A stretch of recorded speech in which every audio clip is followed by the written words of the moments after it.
This is RTV6 News at 5, working for you. And first at 5, saying goodbye to a Holocaust survivor who called Indiana home. Today, Eva Moses Kor died at the age of 85. Kor survived the Auschwitz concentration camp in Poland until it was liberated about 75 years ago. She was 10 when she became free. And today, Kor died in Poland on a trip to visit Auschwitz. Kor's museum confirmed she passed away peacefully this morning in Krakow, Poland during the annual Candles trip. Candles is the Holocaust Museum and Education Center that Kor founded. She spent her entire life teaching people about the Holocaust and the horrific conditions and unspeakable acts that happened to her and many others, especially at Auschwitz. Over the years, Kor showed people what it took to survive, heal, and even forgive. At the age of 10, Eva Moses Kor and her twin sister were the only survivors of her immediate family during their time as prisoners at Auschwitz. Eva and her sister were put through horrific and inhumane experiments by Nazi doctor Joseph Mengele. After Kor was liberated from Auschwitz, she eventually married another Holocaust survivor and moved to Terre Haute, Indiana. And it's here in Indiana she made sure people never forgot about the Holocaust, but she also taught even more important lessons. Here is a portion of an interview she gave last year. I would like people thinking of me will say, thank you for teaching me to be happy, to realize that I have the human right to be happy and free of any pain that life imposed on me. Because we all have all kind of pain that life imposes on us. And if they can ever think of me in that way, I think my work is done. Again, Eva Moses Kor died today at the age of 85. Information about a public memorial service will be released at a later date. And tonight, Indiana Governor Eric Holcomb released this statement about the life of Eva Moses Kor. He says, quote, "The world just lost a giant with Eva Kor's passing. Janet and I loved and adored her. Everywhere she went, Eva brought light into darkness and provided comfort to those in pain unlike anyone we've ever met. From her against all odds survival as a young girl in Auschwitz to her peace-spreading message based from home in Terre Haute, Indiana, her relentless and optimistic example inspired the world." And in 2017, Governor Holcomb named Eva Kor the recipient of the Sachem Award, which is the state's highest honor. And on Tuesday, Eva Moses Kor tweeted that she would go back to visit the orphanage in Poland where she was sent after the war. She was supposed to go there tomorrow for the first time in 74 years. And everyone will remember Kor's one-of-a-kind personality. Just yesterday, she tweeted this: "Can you believe that today I can get chicken McNuggets near Auschwitz? That would have been wonderful 75 years ago. They taste the same in every country and were delicious." Again, Eva Moses Kor died today at the age of 85. The world will miss this crusader.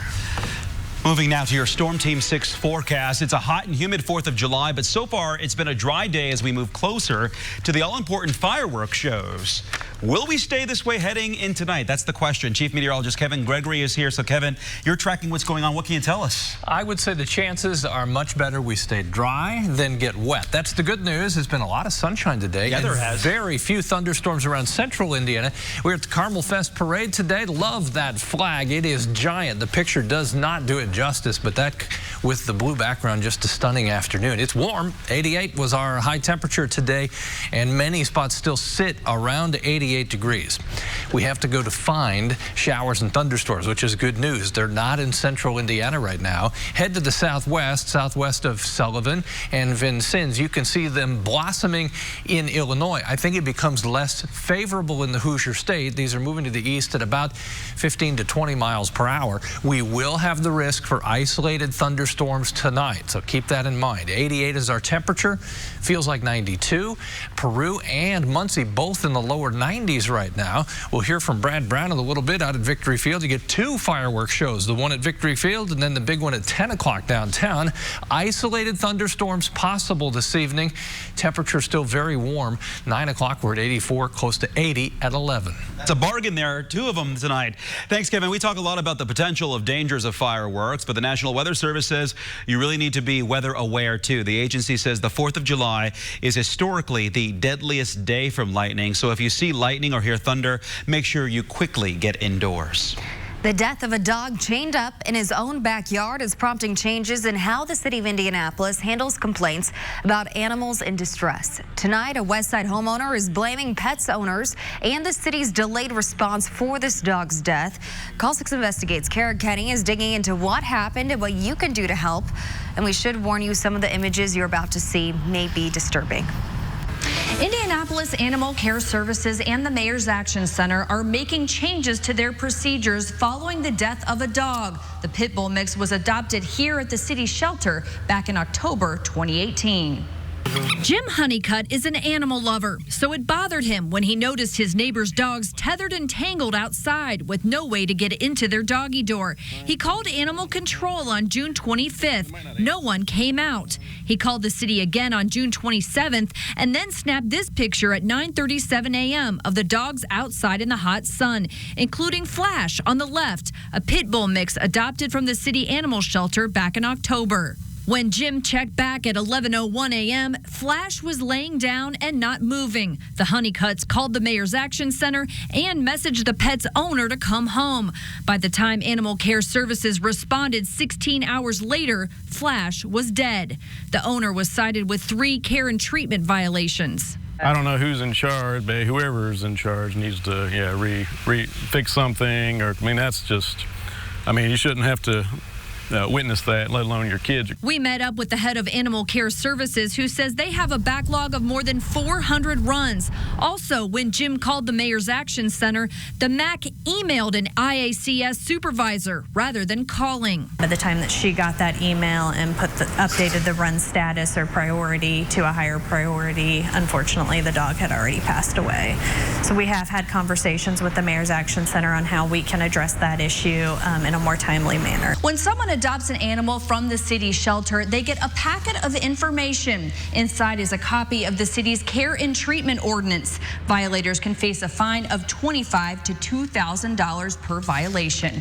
Kara Kenny, RTV6. Kara, thanks. And we also reached out to the Mayor's Action Center, who told us this, quote, at the time of this case creation, email escalation was the correct protocol agreed upon by ACS. We are currently working with ACS to open other communication processes for these situations in the future, end quote. And here's what you can do to help. If you see an animal's life is in immediate danger, call 911. The next fastest way is the Request Indy app. That goes right into the city's system. You can also call the Mayor's Action Center. Whoever you contact, make sure you include as much information as possible, including whether the dog has food, water, shelter, and the exact address. We're celebrating America's birthday, but sometimes people push the limits with the fireworks and complaints start rolling into emergency call centers. Working for you, our Aaron Lish asks dispatchers how you can help keep the lines open and not overwhelm the 911 center with calls and the impact it could have on you if that doesn't happen. The 4th of July weekend is one of the busiest times for the emergency dispatch centers, and they're hoping with your help, they can keep these lines clear for real emergencies. Dispatchers at the Johnson County 911 Center say there's an uptick in calls from people complaining about fireworks. Unless someone is hurt or your property is damaged by fireworks, you're asked to call the non-emergency line. Jason Abel from Johnson County's dispatch says it's critical for people to call these numbers because minutes, even seconds matter in an actual emergency. You could be tying up a line for somebody else that is been in an accident, or their house is on fire, or a child's drowning in a pool. So we ask that you save the 911 lines for those type of calls, and then you can just call our non-emergency line. To help curb complaints to dispatch, if you are shooting off fireworks, Abel says pay attention to your local firework laws. Aaron Lish, RTV6.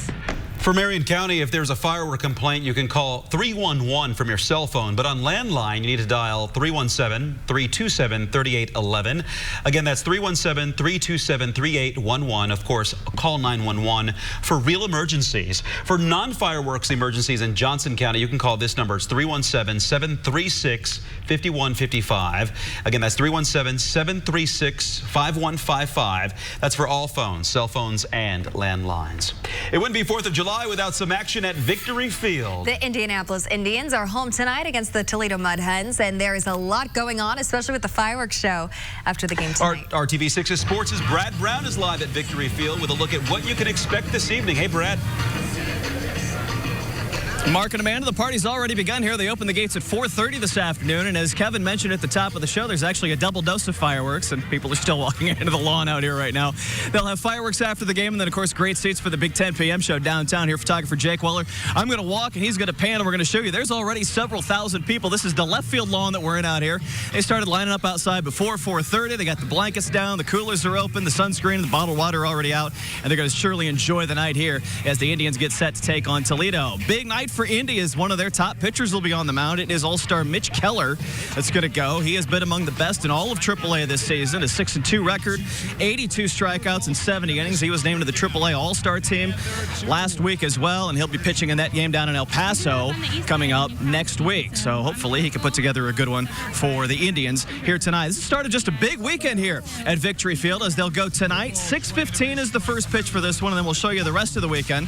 Tomorrow there's a doubleheader. They go at 6:05 with 2 games between the Indians and the Mud Hens. Then they'll be back here on Saturday night. It's Marvel Superhero Night here.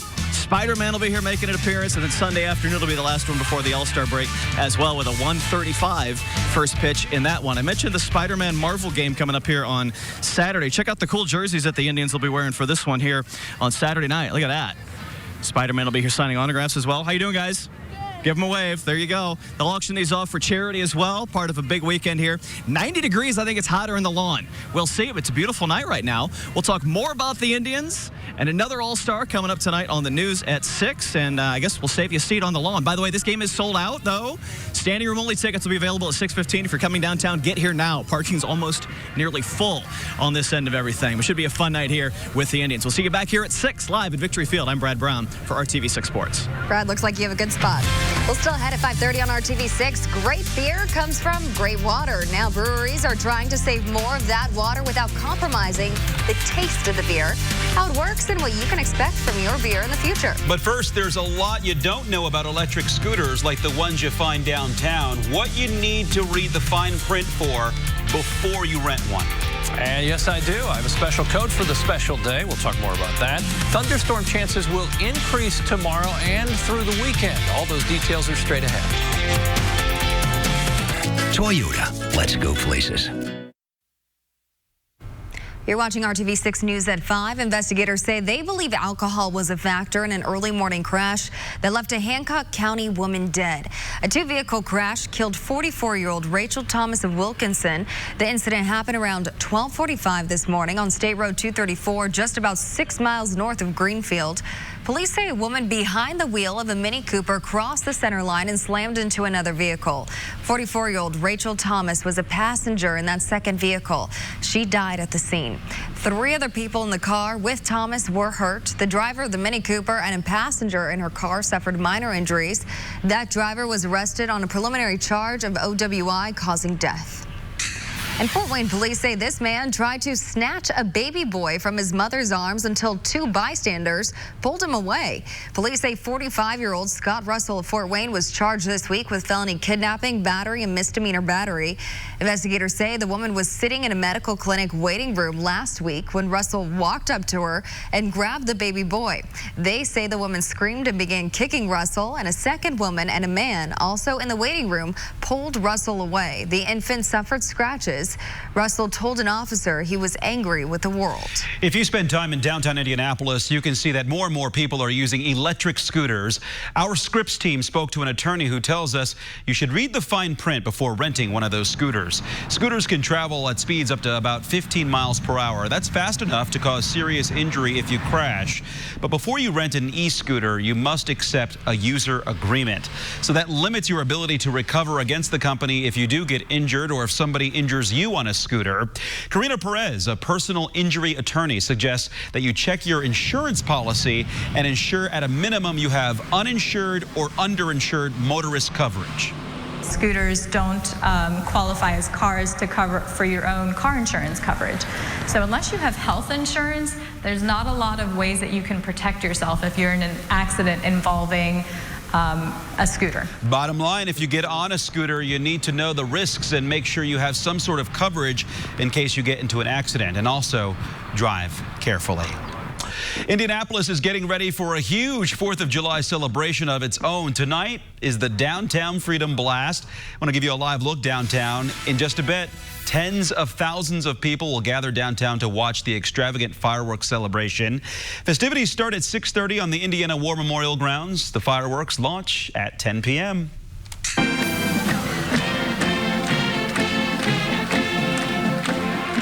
It was a beautiful day to celebrate the 4th of July at Carmel Fest in Hamilton County. Hundreds of people lined the streets for the Carmel Fest parade, which featured bands, motorcycle teams, clowns, and floats. Mark and I were there along with Kevin. We took part in all of the festivities this morning. Fireworks begin in Carmel at 9:45.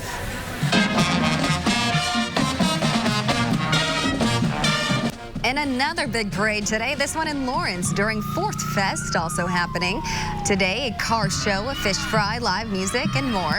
Admission is free, and it all culminates with a fireworks show at 10 p.m. A complete list of where you can watch fireworks tonight all across central Indiana. That's located on our website, theindychannel.com, and on the RTV6 app.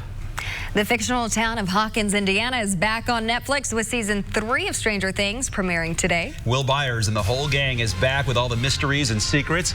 It's another chapter of the 1980s vibe storyline full of the supernatural. Season 3 is a total of 8 episodes. And showrunners say you can expect a 4th season of Stranger Things, but fans don't know yet if it will be its final season. So get to streaming, possibly a good way to escape this heat this weekend, Kevin. Sit there, Netflix. Oh, Stranger Things. Right. Have happened. Our temperatures will actually cool down by Sunday, so we've got that to look forward to. Loving this. Am I shocking you? Yeah.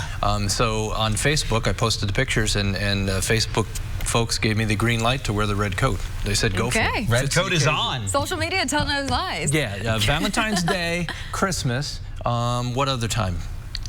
There's another time. 4th of July, no, not Halloween. Oh, not Halloween, not that color for it. And if IU wins a national title, I'll wear it. Even as a Purdue grad, I would do that for you. But this coat is no joke. So, all right. Off to the west, showers, thunderstorms. The big question is, will they survive much as they move east of the Wabash River? I think a few will. We'll just play the numbers game. Most likely, all of us stay dry. There will be some isolated thunderstorms this evening, and that threat is there even after the sun goes down. The downtown fireworks at 10 p.m. tonight. Temperatures, they'll be warm all evening. It's 91 right now in Peru and Muncie, 88 in Columbus and Terre Haute, Indianapolis at 88, which matches our warmest temperature so far today. Throw in the humidity. You've got to do that. Temperatures feel in the low to mid 90s. What happens the next couple of days, our rain chances come back up. The temperature eventually comes down as we go into the weekend. Say hello to Sparky, and Sparky turns into Sharky when he gets in the pool because look, you can see his life jacket there has a little fin on there. I don't know if he's too happy about this, but that's one way to stay cool on a day like this. Temperature this evening, 86 at 7. Will slowly drop from there with an isolated thunderstorm. Fireworks forecast. Temperature downtown still around 80 at 10 o'clock. Isolated thunderstorms in the area. Temperatures only cool into the low 70s overnight. As I mean isolated, watch between 7 and 9. Pick your spot. There'll just be a few of these here and there, especially in the western portion of the state. That's through 11 o'clock tonight. Forecast for temperatures up here during the day tomorrow. We start to back down. It will be noticeably cooler Sunday and Monday. Not just the air temperature, but the humidity level a lot more comfortable. We'll enjoy that break, and our rain chances follow the same temperature trend. While the temperature is still up, the rain chances up, and then as we get to Sunday, Monday, even Tuesday and Wednesday, rain chances much lower. Temperatures tomorrow, upper 80s. The only thing that cuts off the heating will be the timing of the thunderstorms. I think they begin early in the afternoon and through the evening hours. Temperature right around 90 degrees. 7-day planner, as we move to Saturday, thunderstorms are still likely. Periods of rain, outdoor activities likely interrupted. Much better day Sunday. In other words, rain chances are lower, and then we're likely dry Monday, Tuesday, and Wednesday before thunderstorm chances come up just a bit on Thursday. Oh, we lucked out this morning. It was beautiful. Yeah, it was nice this morning. Sunscreen was important. It was. Yeah. It continues to be. Well, you know it's the 4th of July when you see the Nathan's Famous Hot Dog Eating Contest on TV, right? Uh-huh. We'll show you how many hot dogs that Joey Chestnut put away, and if it would be enough to repeat as champion and also beat his own world record. That's next. Oh, boy. Keller and Keller. Welcome back to RTV6 News at 5. Well, it wouldn't be the 4th of July without some hot dogs. Especially the Nathan's Famous Hot Dog Eating Contest, and there was a familiar champion today.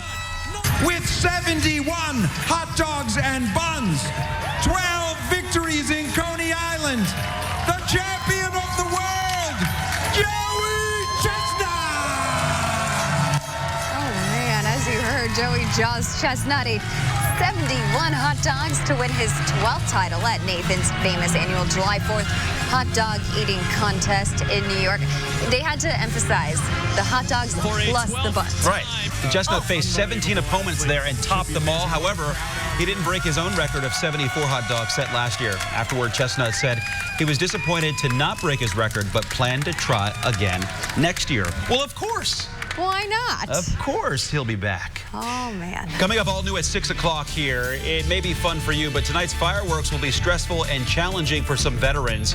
What they're asking of you, all new at 6. But first on the Now Indy, too many people are leaving their pets in hot cars. The common mistake that you have to correct for the safety of your pet. Now the city is tackling this issue. You're watching RTV6. We will be right back.